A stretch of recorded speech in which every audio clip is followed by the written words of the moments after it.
Hello everyone, and welcome back to our channel, Forever in Memory. In this video, we'll be honoring American celebrities who have passed away today and in recent days, along with other notable figures from around the world. Before we begin, please show your support by giving this video a like. It really helps the channel. Thank you. And let's get started. Bobby Allen, an American race car driver and one of the most respected figures in the history of sprint car racing, passed away at the age of 81. His name became synonymous with speed, determination, and relentless passion, qualities that turned him into a true legend of American motorsport. Born on December 12, 1942, in Miami, Florida, Allen developed a fascination with cars and racing from an early age. As a teenager, he began competing in local races, quickly earning a reputation for his fearless driving style and remarkable technical skills. His career soon accelerated, leading to numerous victories on regional and national tracks, appearances in major championships, and recognition as one of the most talented sprint car drivers of his generation. Bobby was more than just a driver. He was also a master mechanic and strategist, building and tuning his own cars to perfection.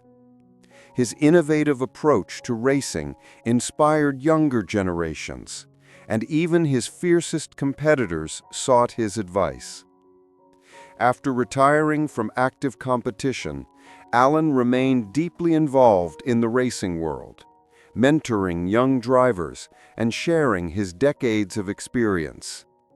His life was forever intertwined with the roar of engines and the thrill of the track, and he will be remembered as a man for whom speed was not just a passion, but a way of life.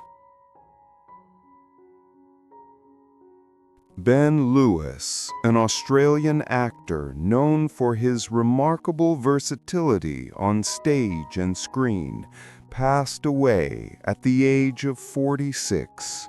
Beloved by audiences for his captivating performances and emotional depth, he became one of the most distinctive voices in contemporary Australian theatre and television.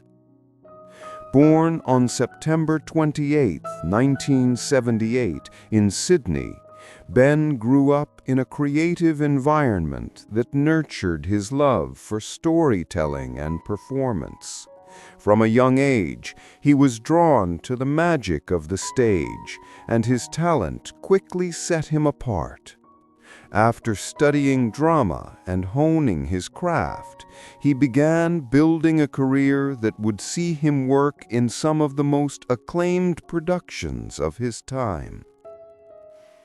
Ben gained widespread recognition for his powerful theatrical performances, particularly in musical theater, where his commanding presence and rich voice brought complex characters to life.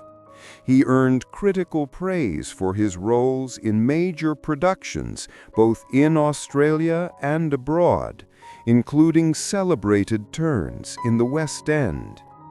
Beyond the stage, he also appeared in film and television, where his nuanced portrayals showcased a rare ability to blend intensity with vulnerability. Throughout his career, Ben was admired not only for his artistry, but also for his kindness and humility. He mentored young performers and remained deeply committed to the craft he loved. His passing leaves a void in the world of performance, but his legacy lives on in the unforgettable characters he created and the hearts of those who were moved by his work. Guillermo Fernández Vara, a Spanish coroner, politician, and one of the most influential public figures in the modern political landscape of Spain, passed away at the age of 66. Known for his dedication to public service and his deep commitment to the people he represented, he left a profound mark on both the medical and political spheres of his country. Born on October 6, 1958, in Olivenza, Spain, Fernández Vara initially pursued a career in medicine, specializing as a forensic doctor. His work in the field of pathology taught him the importance of justice, truth, and compassion, values that would later define his political career. Driven by a desire to serve society beyond the courtroom and the lab, he entered politics, where his scientific background brought a unique perspective to governance.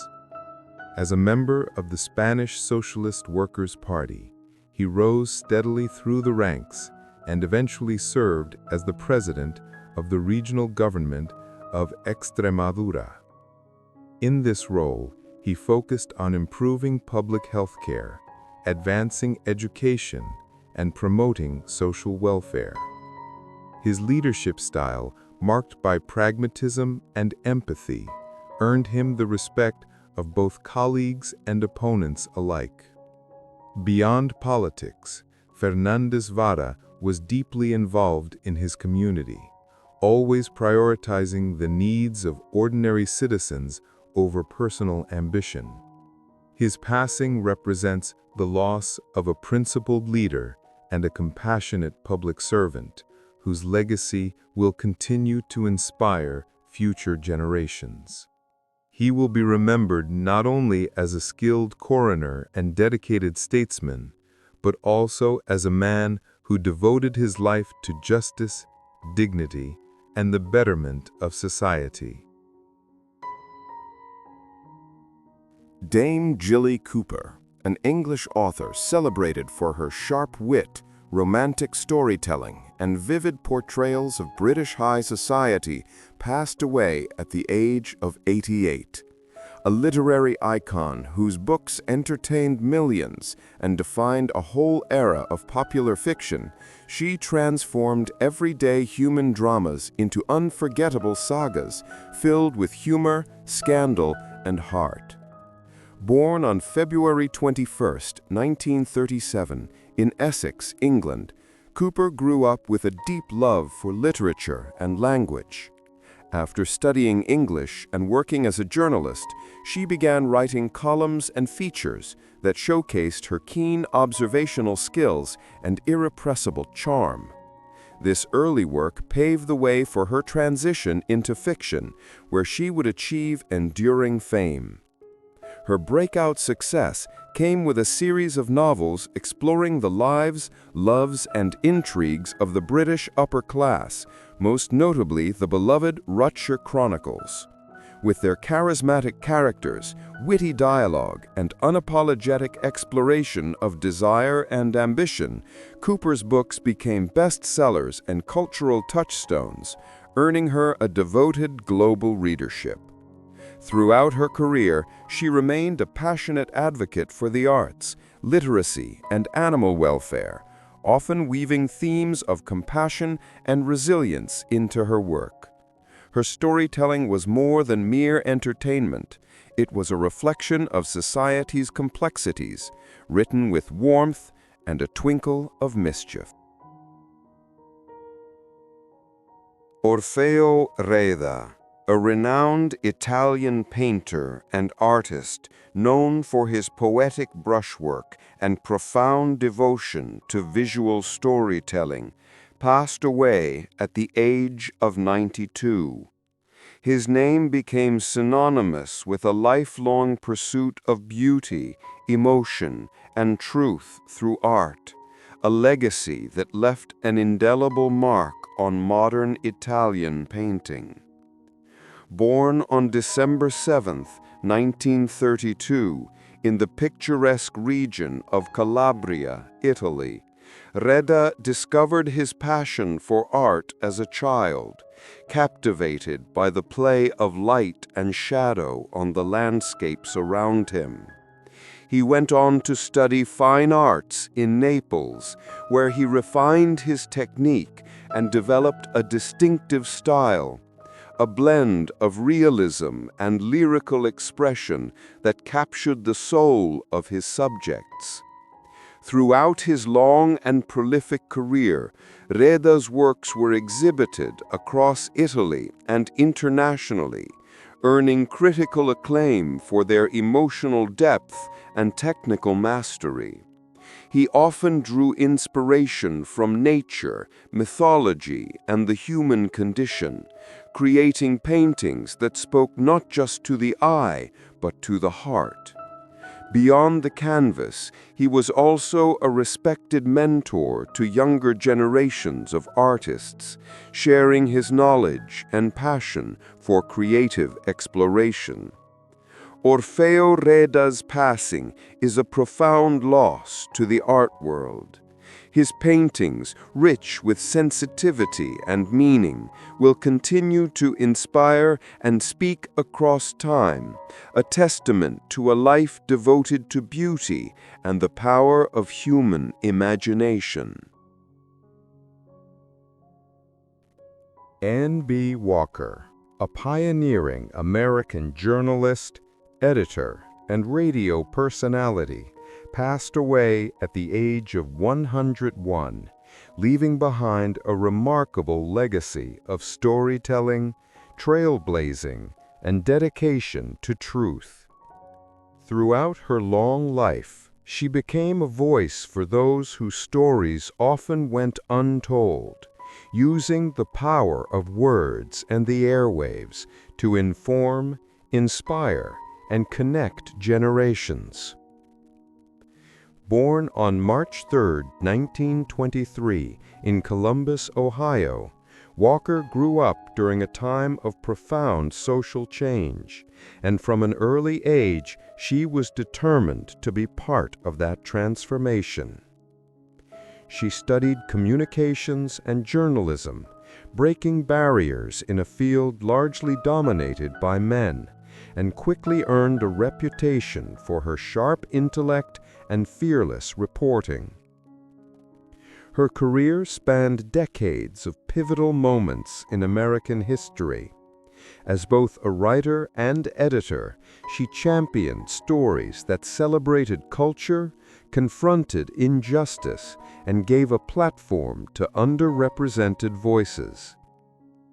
On radio, her warm presence and thoughtful commentary made her a trusted figure to countless listeners, and she became a mentor to many young journalists who followed in her footsteps. Anne B. Walker's century-long life was one of purpose, resilience, and unwavering curiosity. Her voice, once heard on air and through the printed word, now echoes in the countless lives she influenced, a timeless reminder of journalism's power to shape hearts and minds. On a gray September morning in Shirebrook, Derbyshire, England, a boy was born who would one day become one of the most recognizable faces of modern action cinema. Jason Statham entered the world on July 26, 1967, in an ordinary English family, far removed from the red carpets and explosive film sets that would later define his name. There was nothing in his early life to suggest he would one day leap from speeding cars, battle villains in hand-to-hand combat, or command the screen with little more than a glare. And yet, destiny seemed to follow him, quietly, step by step, shaping a story as unexpected as it was inevitable. His father worked odd jobs, street singing, painting, even coal mining, while his mother danced, instilling in Jason a love for rhythm and movement. But it wasn't art or acting that first captured his heart. It was the water. As a child, he spent hours diving into pools, training his body with discipline and precision. Swimming and diving became his passion, his escape, his way of understanding the world. And for more than a decade, it was his life. Statham became a member of Britain's national diving team, representing his country in competitions across the globe. It was an existence defined not by fame, but by focus, endurance, and the silent pursuit of perfection. But beneath the surface of that disciplined life, another part of him was restless. He had the spirit of a fighter, sharp, quick, and hungry for something more. While training and competing, he worked as a street vendor, selling jewelry and perfume in London's markets. There, he learned the art of reading people, of using wit and confidence to survive, skills that would later become the foundation of his screen persona. No one knew it then, but those chaotic London streets were his first real stage. Jason's entry into acting was as unconventional as the rest of his path. He wasn't discovered in a drama school or cast from a theater production. Instead, a modeling gig, one he'd taken purely for money, put him in the orbit of British director Guy Ritchie. The filmmaker, impressed by Jason's raw charisma and authentic edge, cast him in Lock, Stock, and Two Smoking Barrels, 1998. The film became a cultural phenomenon, and overnight, the man who had once sold fake watches in London markets was the face of British crime cinema's new wave. This was only the beginning. What set Statham apart wasn't just his rugged charm or physical skill, it was his authenticity. He performed his own stunts, bringing a raw physical intensity rarely seen in action stars. He didn't act like a tough guy, he was one, shaped by years of discipline, struggle, and hustle. The world of cinema had found a new kind of hero. One who wasn't larger than life, but real, grounded, and fiercely human. By the early 2000s, Jason Statham was no longer a promising newcomer. He was a force. And yet, the man behind the characters remained the same. The street-smart kid from Derbyshire, the athlete who once dove into deep waters chasing a dream. Only now, the stakes were higher, the stage global, and his story had just begun. By the dawn of the new millennium, Jason Statham had already carved out a place for himself as one of Britain's most intriguing new talents. Lock, Stock, and Two Smoking Barrels was followed by Snatch 2000, another Guy Ritchie classic that confirmed Jason's unique screen presence. Sharp-tongued, cool-headed, and effortlessly commanding. But what neither he nor the industry fully anticipated was how quickly he would transcend the label of promising actor and step into the realm of global superstardom. The turning point came in 2002 with The Transporter. In that film, Statham wasn't just an actor, he was a revelation. Playing Frank Martin, a stoic and unstoppable driver for hire, he blended martial arts precision with a brooding intensity that audiences couldn't look away from. And unlike many of his contemporaries, he insisted on doing his own stunts, diving headfirst through car windows, engaging in brutal fight sequences and performing gravity-defying choreography with a realism that thrilled fans around the world. Overnight, Jason Statham wasn't just a British actor, he was the future of action cinema. But success was far from effortless. Hollywood had its expectations, glossy, polished heroes molded for mass appeal.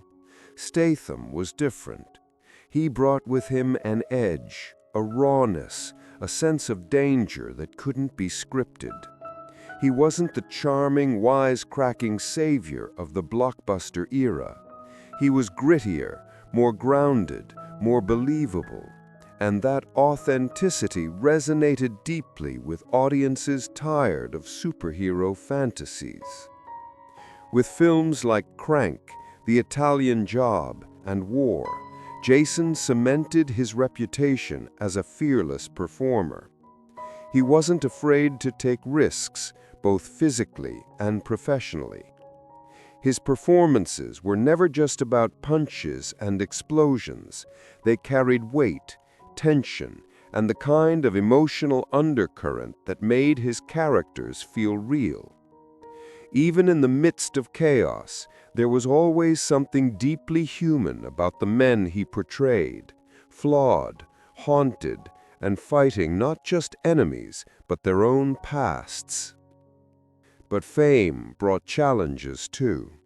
Critics often dismissed action films as low art, and Statham, despite his undeniable skill, found himself typecast in roles that emphasized brawn over depth.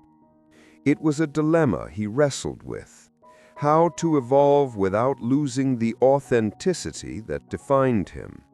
Rather than retreat, he leaned into it. He began choosing projects that pushed the boundaries of the genre, mixing intensity with humor, physicality with emotional nuance. As the 2010s arrived, his collaborations grew bigger. He joined the ensemble of The Expendables, standing shoulder to shoulder with legends like Sylvester Stallone and Arnold Schwarzenegger, and later entered the high-octane world of Fast and Furious, bringing new energy and a darker complexity to the franchise. Each role, though packed with spectacle, carried echoes of the man behind the screen, the hustler from the London markets, the diver who once chased impossible dreams. By this point, Jason Statham was no longer just starring in action films, he was redefining them. Audiences didn't come to see explosions, they came to see him, his precision, his magnetism, his unshakable presence. And as his fame spread across continents, one truth became clear. Jason Statham wasn't playing heroes, he was becoming one, frame by frame. There comes a point in every great actor's career when they stop chasing roles and the roles start chasing them. For Jason Statham, that moment arrived quietly, almost imperceptibly, yet powerfully. The man who once sold jewelry on London streets and dived for the British national team was now one of the most bankable, recognizable, and respected action stars on the planet. But beyond the box office numbers and the adrenaline-fueled set pieces, his greatest legacy would lie in how he changed the very idea of what an action hero could be. By the time the Fast and Furious franchise catapulted him into a global phenomenon, Statham had become synonymous with a very specific kind of cinematic energy.